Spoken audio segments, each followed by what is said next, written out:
wahai pemilik pipi yang kemerah-merahan. Kemudian kata Nabi, atuhibbina an tanduri, yaitu apakah engkau ingin melihat mereka? Nah, coba perhatikan. Ya. Nah, ini Nabi SAW memuji istrinya. Kalau kita mungkin pertama-tama ya enggak, Masya Allah, muji istri kita, ya Jamilah, ya kan? Wahai istri yang cantik. Kelamaan nanti apa? Enggak panggil lebih cantik lagi. Mohon maaf, misalkan apa? Gendut misalkan, jangan. Jangan ya Pak ya. Subhanallah. Ini kelihatannya sepele, tapi apa? Terluka hatinya. Berarti apa? Isi tangkinya tidak terpenuhi, isi tangki cintanya tidak terpenuhi. Kemudian yang kedua, ya dalil yang kedua jemaah, ya, bahwasanya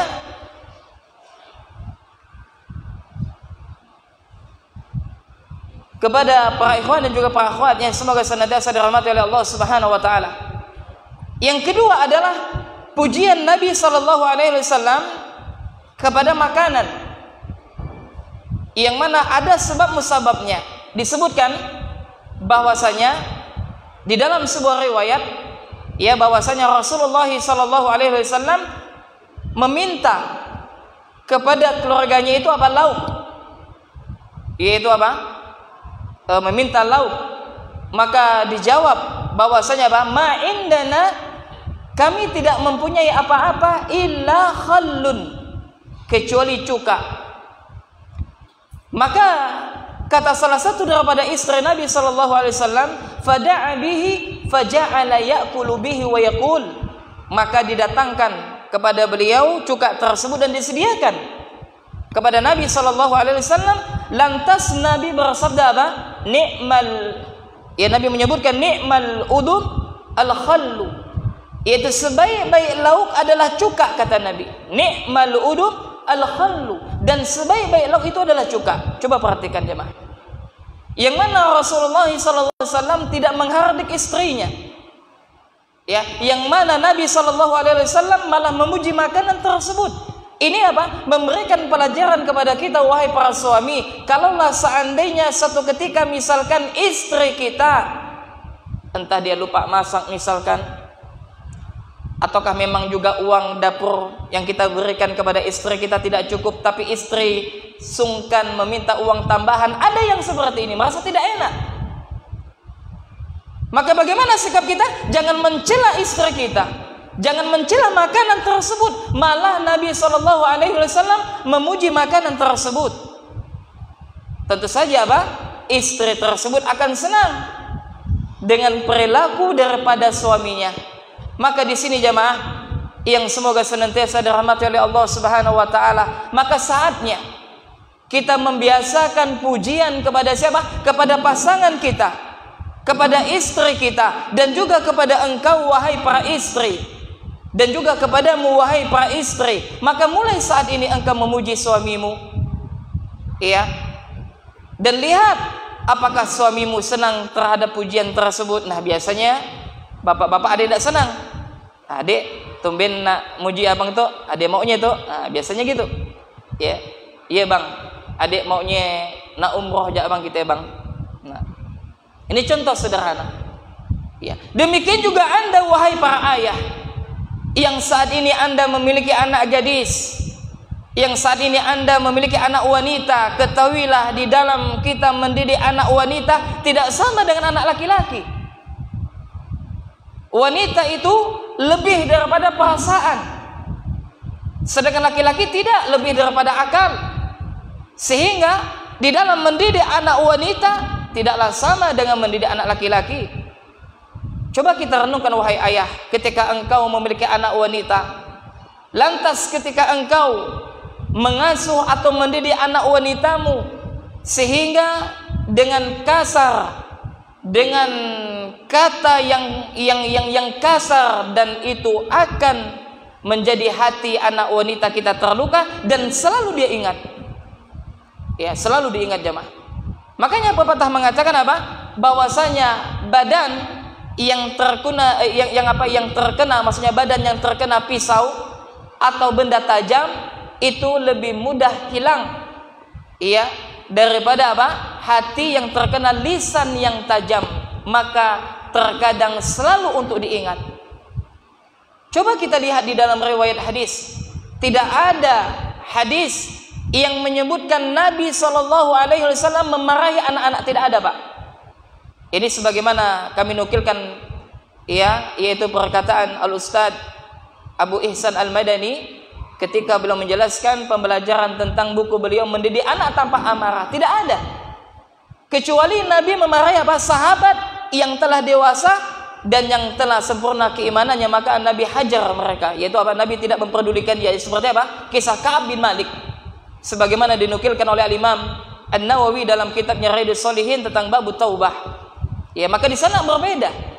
Ya, maka dalam konsep pendidikan kita itu harus dalam memberikan pendidikan itu memiliki pada fase-fase masa tertentu yang berbeda, yang nanti mudah-mudahan di lain waktu nanti akan kita bahas.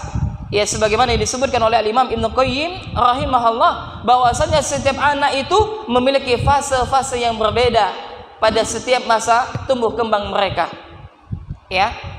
Oleh karena itu jamaah yang semoga senantiasa dirahmati oleh Allah Subhanahu wa taala, maka kita isi tangki cinta kepada istri kita, dan juga sebaliknya seorang istri harus mengisi tangki cinta kepada suaminya, dan juga seorang ayah mengisi tangki cinta kepada anaknya tersebut dengan apa? Dengan tangki cinta yang pertama, dengan pujian. Dengan pujian. Ya, kenapa jamaah? Karena terkadang perkataan yang kita anggap sepele tapi bermakna. Ya, ungkapan, ucapan yang kita terkadang tidak melihat, mungkin biasa-biasa saja, tapi apa? Memberikan pengaruh yang sangat luar biasa. Bukankah kita pernah ingat dengan apa? Kisahnya seorang ulama ahlul hadis. Dia adalah, yaitu siapa? Al-Imam Imam Bukhari rahimahullah. Ya, apa sebabnya beliau menjadi ahlul hadis? Karena ucapan yang disampaikan oleh gurunya ketika beliau belajar di kelas. Maka untuk Anda wahai para pendidik, untuk Anda wahai para guru serta para asatizah, maka kita jangan sungkan, jangan pelit terhadap kata-kata motivasi atau nasihat yang kita berikan kepada santri kita, kepada peserta didik kita.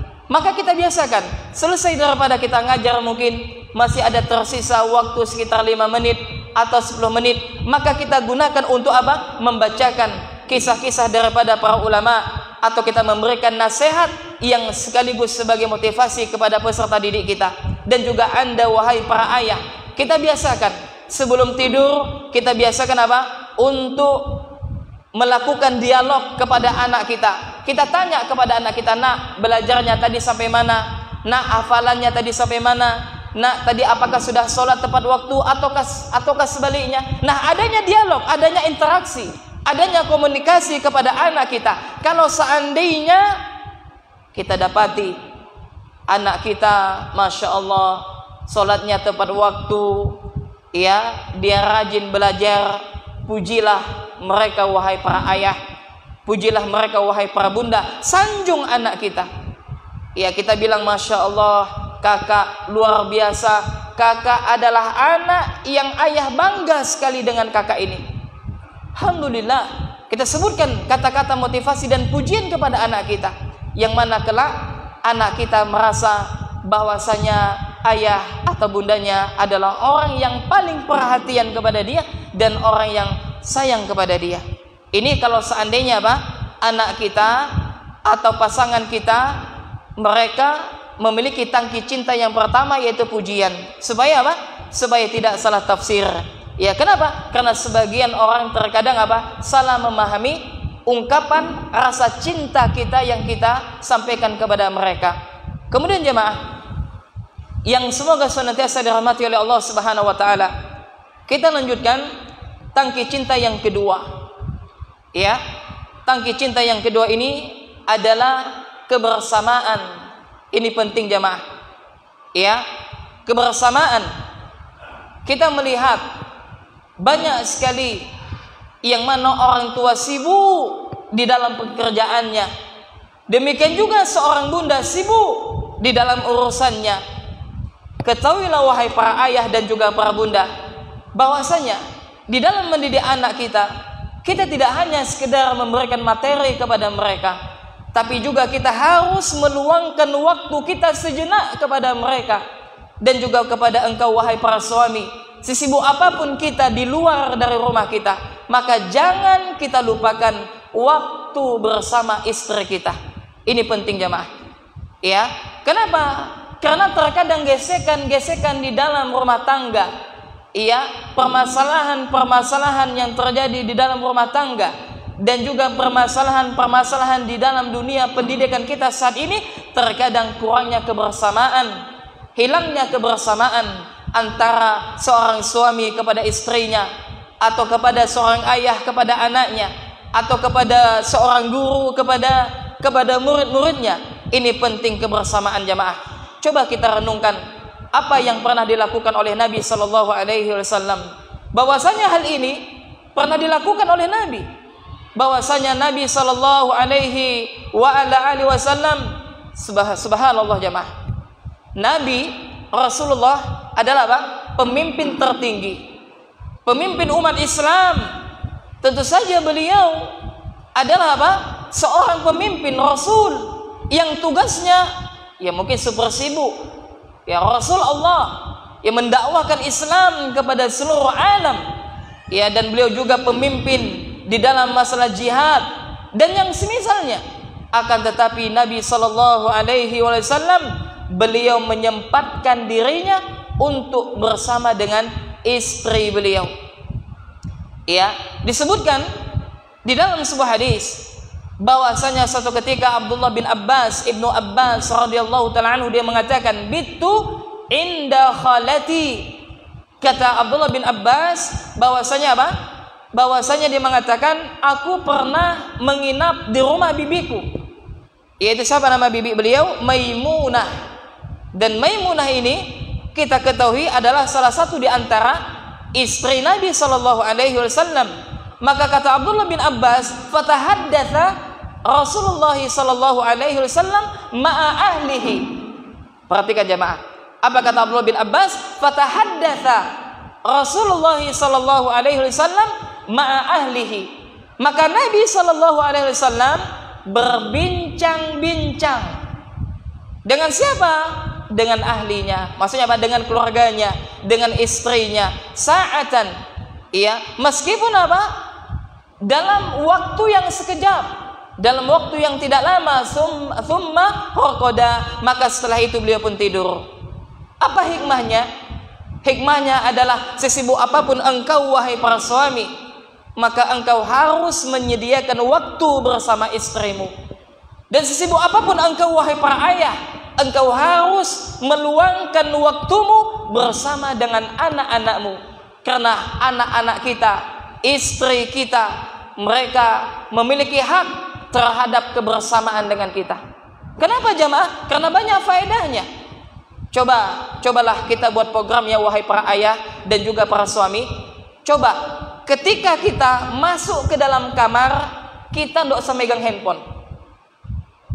Kenapa? Terkadang sekarang ini yang jauh seakan dekat, yang dekat seakan jauh, ya kan? Apa sebabnya? Karena jauhan, karena handphone. Ada sebagian mungkin pasangan suami istri sibuk, di pojok sana istrinya main HP, pojok sana ayahnya, di pojok sana anaknya. La ilaha illallah, ini ada orang seperti tidak ada, ya kan? Apa sebabnya? Karena ini hilang tadi apa? Kebersamaan, tangki cinta. Masing-masing apa? Sibuk dengan urusannya. Sibuk dengan urusannya. Istri sibuk dengan jualannya. Suami sibuk mungkin dengan dakwahnya, ngetik. Betul, bagus, baik. Tapi pilihlah waktu yang tepat. Kapan kita bersama dengan istri kita? Kapan kita bersama dengan anak kita? Dan lihat apa kata Abdullah bin Abbas radhiyallahu ta'ala anhu. Dia mengatakan, fatahaddatha Rasulullah sallallahu alaihi wasallam ma'a ahlihi. Maka Nabi sallallahu alaihi wasallam berbincang-bincang dengan istrinya. Maka hendaknya kita adakan dialog kepada istri kita. Minimal apa? Jamaah yang semoga senantiasa dirahmati oleh Allah, menjelang tidur, sebelum tidur, maka udahlah simpan dulu handphone kita, simpan dulu laptop kita, simpan dulu pekerjaan kita yang bisa kita lakukan nanti. Ini mumpung ada istri kita, mumpung ada suami Anda, ya maka bercakap-cakaplah, berbincang-bincanglah. Misal saja, contoh saja tentang apa? Misalkan tentang masalah agenda anak, terus tentang masalah program pendidikan anak. Jangan sampai kita apa? Yaitu apa? Sibuk di dalam mendidik orang lain, tapi kita lupa kepada keluarga kita, waliyadzubillah. Ya, kita sibuk di dalam mengajarkan kebaikan kepada orang lain, tapi kita lupa kepada keluarga kita. Padahal Allah Subhanahu wa taala mengingatkan kepada kita, ya ayyuhalladzina amanu qu anfusakum wa ahlikum nara. Wahai orang-orang yang beriman, kata Allah, jagalah diri kalian dan keluarga kalian dari api neraka jahanam. Dan ini pernah kita sebutkan pada awal pertemuan kita. Maka Ali bin Abi Thalib menafsirkan ayat tersebut, wa allimuhum wa adibuhum. Ajarkan ilmu kepada keluargamu dan ajarkan adab kepada keluargamu. Maka jamaah yang semoga senantiasa dirahmati oleh Allah Subhanahu wa taala, maka subhanallah, ini kelihatannya sepele ya enggak? Dan ingat jamaah, waktu yang engkau luangkan bersama keluargamu, maka itu akan menjadi sebuah kenangan mereka kelak ketika engkau telah tiada. Ya, makanya ya ini penting. Ya penting sekali bagi kita apa? Membuat jadwal. Ya jadwal, yaitu dalam satu pekan mungkin ada waktu satu hari kita ajak keluarga kita jalan-jalan. Kemana? Sini dekat pantai di mana? Ada ke sini pantai? Ya, pantai Jawa misalkan ya enggak. Doa salam pantai, mungkin di belakang rumah kita ajak mancing. Misalkan. Ya kan? Mancing ini bagaimana hukumnya? Ya mubah, selagi apa? Tidak melalaikan kewajiban kita. Boleh. Tapi kalau kita niatkan perkara yang mubah untuk Allah Subhanahu wa taala, menghilangkan sedikit penat di dalam urusan yang kita hadapi, maka malah bernilai pahala. Subhanallah, ini penting wahai para ayah. Ini penting wahai para suami. Kenapa? Karena biar ada, yaitu apa? Ungkapan-ungkapan istri yang mungkin belum pernah kita dengar, atau keluhan-keluhan anak kita yang dia berikan kepada kita. Nah, disinilah sosok seorang ayah yang mereka nantikan, dan disinilah sosok seorang suami yang mereka perhatikan, yang mereka inginkan. Kenapa? Karena sebagian orang menyangka ketika istrinya telah diberikan fasilitas, uang bulanan dikasih, uang untuk berhias dikasih, dan yang semisalnya, seakan-akan itu telah dipenuhi hak istri. Begitu juga sebaliknya. Padahal di antara haknya juga adalah kita harus bersama mereka, kita luangkan waktu kita sejenak untuk keluarga kita. Dan ingat jamaah, terkadang ya enggak, seorang ayah atau seorang suami yang dia ada permasalahan di luar rumah, entah itu permasalahan tentang pekerjaannya, entah itu permasalahan tentang bisnisnya, yang banyak masalah di luar sana, dia bawa masuk ke dalam rumahnya. Akhirnya apa? Istrinya ketika salah sedikit marah kepada istri, ketika anak salah sedikit marah kepada anak. Apa sebabnya? Dia meluapkan mungkin rasa kekecewaan dia di dalam menjalankan pekerjaan, yang mungkin dia ada masalah dengan orang lain, maka istri dan anaknya menjadi sasaran, waliyadzubillah. Jangan sampai kita menjadi suami yang seperti ini jamaah. Kenapa? Karena Anda zalim. Ya, kita zalim. Kenapa? Seharusnya ya kepada istri dan anak kita adalah harus berbuat baik kepada dia, berlemah lembut kepada dia. Bukankah Nabi SAW mengatakan sebaik-baik kalian adalah yang paling baik kepada keluarganya? Ya, lantas jangan terbalik, dengan orang lain kita baik, tapi dengan keluarga kita tidak baik. Jangan sampai jamaah. Kemudian jamaah yang semoga senantiasa dirahmati oleh Allah Subhanahu wa taala. Ya. Mungkin demikian yang dapat kami sampaikan. Jadi masih ada 3 lagi tangki cinta ya, yang mudah-mudahan nanti di lain waktu dapat kita lanjutkan. Ya, mudah-mudahan 2 ini mewakili. Jadi kita lihat, kalau seandainya pada tangki cinta pujian ini tidak bermakna kepada istri kita, tidak bermakna kepada anak kita, mungkin ada pada tangki cinta yang kedua, yaitu apa? Bersama, kebersamaan. Makanya wahai para ayah atau para suami, Anda jangan risih kalau apa? Misalkan istri Anda dikit-dikit nelpon, "Bang, baliklah bang," ya kan? Kan ada seperti itu kan? "Bang, cepat balik bang, adik seorang, adik salut dengan abang." Ya dosa apa? Dosa digubris. Berarti apa? Tangki cintanya apa? Ada kepada kebersamaan dengan dirimu, kebersamaan dengan kita. Dan juga terkadang apa? Anak kita nelpon, ya baliklah ya, ayah lama lalu safar, ya baliklah ya, kakak salu, adik salu. Berarti apa? Tangki cinta mereka ada pada kebersamaan. Maka luangkan waktu kita bersama mereka. Ya, dan apa? Dan ketika waktu kita bersama dengan mereka, ya sudah handphone, laptop, semuanya yang berkaitan yang tidak berkaitan dengan istri dan anak kita tinggalkan sejenak. Ya, kita tinggalkan sejenak. Ya, kita harus bersama dengan mereka, dan kesempatan kita apa? Memberikan pembelajaran kepada mereka. Subhanallah. Kalaulah seandainya ini kita terapkan kepada keluarga kita jamaah, kepada anak dan istri kita, maka saya yakin akan terpenuhi tangki cinta tersebut. Kenapa jamaah? Karena kalau seandainya tangki cinta itu kosong, tidak terisi, maka hati ya itu tidak akan mendapatkan kebahagiaan. Ya, dan nanti akan galau, ya, kemudian dia akan serba salah, dia akan mencari perhatian yang lain atau yang semisalnya. Tapi sebaliknya, kalau seandainya tangki cinta ini terpenuhi, bahkan apa bahasanya itu apa? Meluber misalkan, meluap, maka dunia itu tampak indah, penuh dengan gairah hidup, semangat dalam melayani, semangat dalam menyambut suami, atau semangat untuk berhias kepada suami atau yang semisalnya. Maka ini penting bagi kita untuk kita memperhatikan tangki cinta kepada anak kita dan juga kepada istri kita. Nah, demikian jemaah yang dapat kami sampaikan, mudah-mudahan bermanfaat. Jadi kesimpulannya adalah bahwasanya yang pertama, bahwasanya hati kita ini harus kita isi dengan tangki-tangki cinta. Kemudian yang kedua, di dalam proses yaitu apa? Menyampaikan ungkapan cinta ini kepada anak kita, kepada istri kita, atau sebaliknya kepada suami, yaitu harus dengan bahasa cinta yang kita fahami kepada keluarga kita.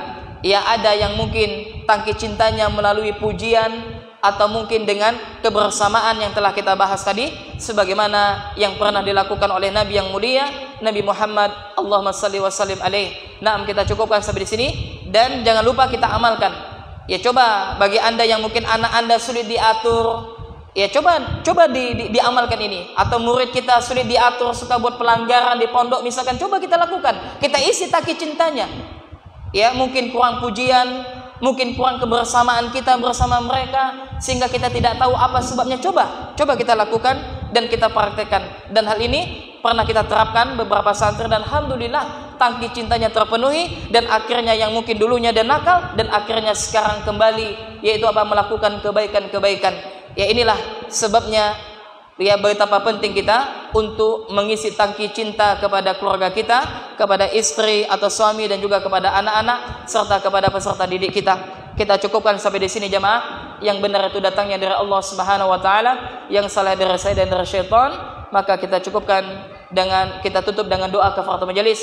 Subhanakallahumma wa bihamdik, asyhadu an la ilaha illa anta, astaghfiruka wa atubu ilaik. Assalamualaikum warahmatullahi wabarakatuh.